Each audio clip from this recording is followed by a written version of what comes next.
বন্ধুরা, এই মুহূর্তে বিশ্বের সমস্ত শক্তিশালী দেশের চোখ আকাশের স্যাটেলাইটের দিকে নয়, বরং সমুদ্রের গভীর তলদেশের দিকে আটকে রয়েছে। কারণ আগামী 100 বছরের বৈশ্বিক ক্ষমতার নিয়ন্ত্রণ কার হাতে থাকবে তা মহাকাশের যুদ্ধ ঠিক করবে না, তা ঠিক করবে সমুদ্রের তলদেশে বিছানো অদৃশ্য কিছু কাঁচের তার, যাকে আমরা সাবমেরিন ফাইবার অপটিক কেবল বলি। বিশ্বের 99% ইন্টারনেট ট্রাফিক, মিলিটারি মেসেজ এবং ব্যাংক ট্রানজ্যাকশন এই তারগুলোর ওপর ভর করে চলে।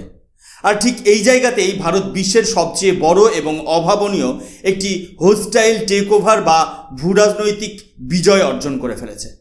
আমাদের দেশের কূটনৈতিক মস্তিষ্ক ও পররাষ্ট্রমন্ত্রী এস জয়শঙ্কর এমন এক ইনপেনিট্রেবল ডিজিটাল ফোর্ট্রেস বা অভেদ্য ডিজিটাল দুর্গ তৈরি করার প্রস্তাব বিশ্বমঞ্চে পেশ করেছে, যা এক ধাক্কায় চীন, তুরস্ক এবং সমুদ্রের জলদস্যুদের সমস্ত ব্ল্যাকমেল করার ক্ষমতা চিরতরে শেষ করে দেবে। এটি কোনো তাত্ত্বিক কথা নয়, এটি একেবারে নিটল বাস্তব। এই ঘটনার পরে বিশ্বের বড় বড় অর্থনীতি ভারতের এই নতুন প্রজেক্টে বিলিয়ন অফ ডলার বিনিয়োগ করার জন্য মুখিয়ে রয়েছে। নমস্কার, আমি সুশোভন, আর আপনারা দেখছেন আপনাদের প্রিয় চ্যানেল অদ্ভুত অথচ বাস্তব। বন্ধুরা, আজকের মূল খবরটি বিশ্বজুড়ে আলোড়ন তৈরি করেছে। আমাদের পররাষ্ট্রমন্ত্রী এস জয়শঙ্কর যখন মিডল ইস্ট বা মধ্যপ্রাচ্যের দেশগুলো সফরে গিয়েছিলেন, তখন বিশ্ব মিডিয়ায় ভেবেছিল ভারত কেবল আইএমইসি অর্থাৎ India Middle East Europe Economic করিডরের রেল এবং শিপিং রুট নিয়ে আলোচনা করতে গেছে। কিন্তু আসল খেলাটা এখানে হয়নি। আসল খেলাটা হয়েছে এই রেল ট্র্যাকের নিচে। ভারত সরকার মধ্যপ্রাচ্যের দেশগুলোর সামনে এমন এক রিভলিউশনারি প্রজেক্ট প্রস্তাব করেছে, যা শুনলে যে কোনো ভারতবাসীর বুক গর্বে ভরে উঠবে। কিন্তু এই মূল বিশ্লেষণে যাওয়ার আগে দর্শকদের কাছে আমার কয়েকটি অত্যন্ত গুরুত্বপূর্ণ প্রশ্ন রয়েছে, যা আমাদের প্রত্যেকের ভাবা উচিত। আপনারা কি জানেন, ভারতের মোট ইন্টারনেট ডেটার প্রায় 70% পশ্চিমা দেশগুলোতে পাঠানোর জন্য যে সমুদ্রপথ ব্যবহার করা হয়, তা এই মুহূর্তে পৃথিবীর সবচেয়ে বিপজ্জনক যুদ্ধক্ষেত্র বা অ্যাক্টিভ ওয়ার জোন? কেন হঠাৎ করে সৌদি আরব এবং ইউএইর মতো ধনকুবের দেশগুলো এআই এবং সুপার কম্পিউটার তৈরির জন্য ভারতের দিকেই সাহায্যের হাত বাড়িয়ে দিচ্ছে? এবং সবথেকে বড় প্রশ্ন, ভারতের এই অবিশ্বাস্য আইমেক ডিজিটাল করিডোরের পরিকল্পনা দেখে কেন তুরস্ক এবং চীনের রাতের ঘুম উড়ে গেছে? তারা কেন এই প্রজেক্টটিকে যে কোনো মূল্যে ধ্বংস করার চেষ্টা করছে? এই সমস্ত জটিল প্রশ্নের উত্তর অত্যন্ত সহজ ভাষায় আমরা আজকের এই এপিসোডে আলোচনা করব। তাই ভিডিওটি 1 সেকেন্ডও স্কিপ না করে শেষ পর্যন্ত দেখুন, কারণ আজকের ভিডিওতে আপনারা ভারতের আসল কূটনৈতিক শক্তির বাস্তব রূপ দেখতে পাবেন। বন্ধুরা, এই সম্পূর্ণ বিষয়টির গভীরে যাওয়ার আগে আমাদের বুঝতে হবে যে আমাদের ইন্টারনেট কতটা অরক্ষিত। আমরা যখন মোবাইলে ইন্টারনেট ব্যবহার করি তখন মনে হয় ডেটা বুঝি স্যাটেলাইট থেকে আসছে, কিন্তু বাস্তব হলো সম্পূর্ণ ইন্টারনেট চলে সমুদ্রের তলদেশে থাকা মোটা কেবিলের সাহায্যে। আর ভারতের জন্য সবচেয়ে বড় চিন্তার কারণ হলো রেড সি বা লোহিত সাগর এবং স্ট্রেট অফ হরমুজ বা হরমুজ প্রণালী। এই অত্যন্ত সরু জলপথ দিয়ে শুধু খনিজ তেল যায় না, এখান দিয়েই এশিয়ার সাথে ইউরোপকে সংযোগকারী প্রধান ইন্টারনেট কেবলগুলো রয়ে গেছে। এখন আমি আপনাদের স্ক্রিনে একটি অত্যন্ত গুরুত্বপূর্ণ ইন্টারন্যাশনাল নিউজ রিপোর্টের স্ক্রিনশট দেখাতে চাই, যা এই বিপদের গভীরতাকে প্রমাণ করে দেয়। আপনারা এখন যে মিডল ইস্ট ইনস্টিটিউটের অফিসিয়ালি রিপোর্টটি দেখছেন, এর হেডলাইনে পরিষ্কারভাবে আইমেক করিডোরের গুরুত্ব ব্যাখ্যা করা হয়েছে। এই রিপোর্টে বলা হয়েছে যে সমুদ্রের নিচে থাকা বাবেলমানদের প্রণালীর মতো ঝুঁকিপূর্ণ এবং অশান্ত চোক পয়েন্টগুলোকে বাইপাস করার জন্য আইমেক ডেটা করিডোর কতটা জরুরি। বন্ধুরা, এই রিপোর্টে যা বলা হয়েছে তা একেবারেই বাস্তব। গত কয়েক বছরে ইয়েমেনের হুতি মিলিট্যান্ট এবং ইরান সমর্থিত গোষ্ঠীগুলো এই সমুদ্রের নিচের কেবল কেটে দেওয়ার মতো মারাত্মক নাশকতা ঘটিয়েছে। 2024 এবং 2025 সালে লোহিত সাগরের একাধিক ক্রিটিক্যাল সাবমেরিন কেবল কেটে দেওয়া হয়েছিল। এর ফলে কি হয়েছিল জানেন? ভারত সহ এশিয়া ও ইউরোপের প্রায় 25% ইন্টারনেট ট্রাফিকের গতি রাতারাতি কমে গিয়েছিল। ভারতের ব্যাংকিং সিস্টেম এবং ক্লাউড সিস্টেমের ওপর এর বড় একটা ধাক্কা লেগেছিল। 2026 সালের শুরুর দিকেও যখন ফ্রান্সের একটি বিশেষ জাহাজ এই অঞ্চলে নতুন ফাইবার কেবল বসাতে যায়, তখন জঙ্গিদের ভয়ে তারা এই প্রজেক্ট মাঝপথে ফেলে পালিয়ে আসতে বাধ্য হয়। অর্থাৎ সমুদ্রের তলদেশ এখন আর বিশ্বের ডেটা চলাচলের জন্য নিরাপদ নয়। বিশ্ব ডেটা এখন লোহিত সাগরের জলদস্যু এবং জঙ্গিদের হাতে বন্দী হয়ে পড়েছে। আর এই মহা সংকটের সময় নিউ দিল্লি অর্থাৎ ভারতের মোদী সরকার বিশ্বের সামনে এক অভূতপূর্ব সমাধান নিয়ে হাজির হয়েছে। ভারতের কূটনৈতিক মাস্টারমাইন্ড এস জয়শঙ্কর মধ্যপ্রাচ্য সফরে গিয়ে এক দারুণ আইডিয়া বা রিভলিউশনারি আইডিয়া পেশ করলেন। তিনি বললেন, যখন আমরা আইমেক করিডোরের অধীনে ভারত থেকে সৌদি আরব এবং সংযুক্ত আরব আমিরাত হয়ে ইউরোপ পর্যন্ত বিশাল রেলওয়ে লাইন তৈরি করছি, তখন সমুদ্রের নিচে নতুন করে কেবল বসানোর কোনো প্রয়োজন নেই।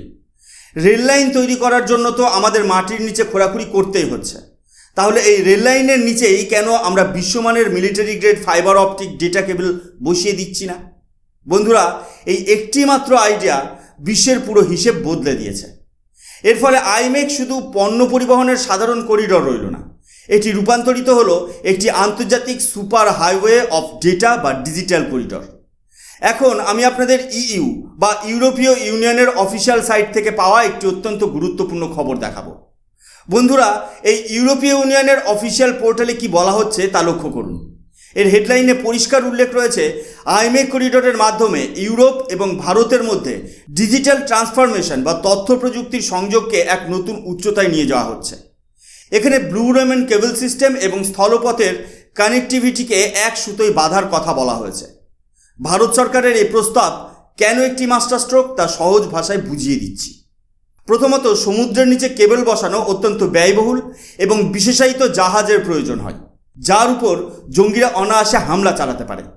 কিন্তু যখন এই কেবল রেল লাইনের নিচ দিয়ে দেশের সার্বভৌম সীমানার মধ্যে দিয়ে যাবে, তখন তার সুরক্ষার দায়িত্বে থাকবে একটি নির্দিষ্ট দেশের সেনাবাহিনী। কোনো আন্তর্জাতিক জলদস্যু বা জঙ্গি গোষ্ঠী এসে একটি সার্বভৌম দেশের অভ্যন্তরে ঢুকে রেল লাইনের নিচে তার কাটতে সাহস পাবে না। দ্বিতীয়ত, যেহেতু রেল লাইনের কাজ এমনিতেই হচ্ছে, তাই এই কেবল বসানোর খরচ প্রায় শূন্যের কাছাকাছি নেমে আসবে। অর্থাৎ ভারত বিশ্বের জন্য এমন এক সস্তা অথচ শতভাগ সুরক্ষিত ডিজিটাল করিডর তৈরি করছে যা কেউ কোনোদিন ধ্বংস করতে পারবে না। ভারতের এই অবিশ্বাস্য কূটনৈতিক চাল দেখে আন্তর্জাতিক মঞ্চে দুটি দেশের পেট খারাপ হতে শুরু হয়েছে। প্রথমটি হলো তুরস্ক এবং দ্বিতীয়টি হলো চীন। আসুন প্রথমে তুরস্কের কথা বলি।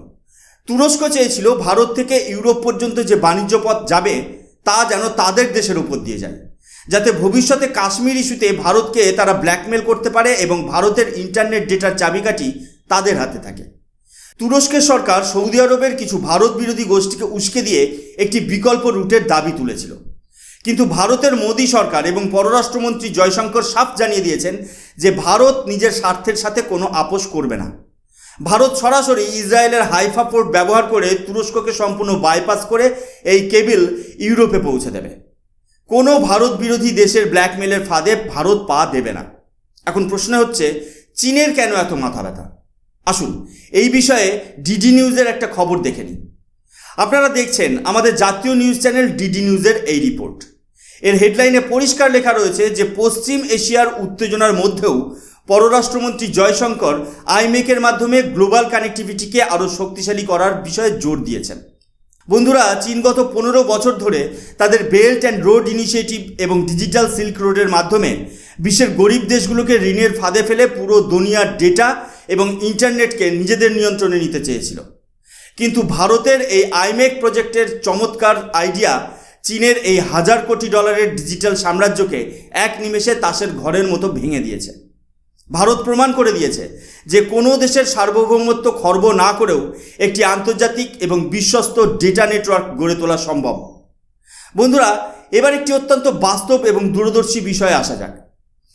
মধ্যপ্রাচ্যের দেশগুলো যেমন সৌদি আরব বা ইউএই, তারা খুব ভালো করেই জানে যে ভবিষ্যতে তেলের ব্যবসা সারা জীবন থাকবে না। তাই তারা নিজেদের তেলভিত্তিক অর্থনীতিকে সরিয়ে এআই, রোবোটিক্স এবং মেগা ডেটা সেন্টারের বৈশ্বিক রাজধানী হতে চায়। তারা তাদের 2030 ভিশন নিয়ে কাজ করছে।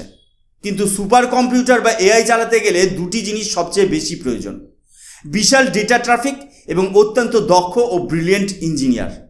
এখন আপনারা স্ক্রিনে আটলান্টিক কাউন্সিলের শেষ বিশ্লেষণধর্মী রিপোর্টটি দেখতে পাচ্ছেন।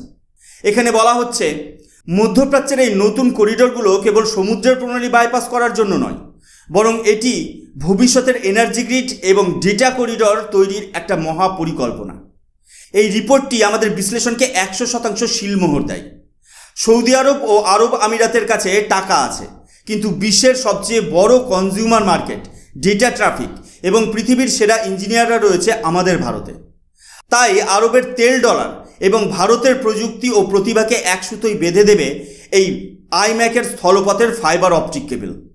এর ফলে ভারত আগামী 100 বছরের বৈশ্বিক প্রযুক্তির মূল চালিকা শক্তি হয়ে উঠবে।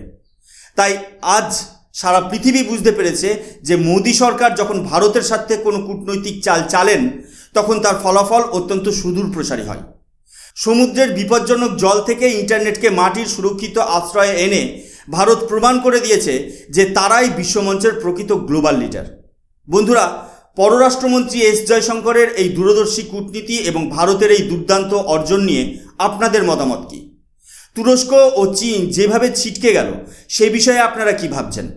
অবশ্যই নিচে কমেন্ট বক্সে কমেন্ট করে আপনাদের মূল্যবান মতামত জানান। আমি সুশোভন আজকের মতো এখানেই শেষ করছি। ভিডিওটি ভালো লাগলে লাইক ও শেয়ার করতে ভুলবেন না। আর এই ধরনের গভীর ও খাঁটি জিওপলিটিক্যাল বিশ্লেষণ দেখতে আমাদের চ্যানেল অদ্ভুত অথচ বাস্তবকে সাবস্ক্রাইব করতে ভুলবেন না।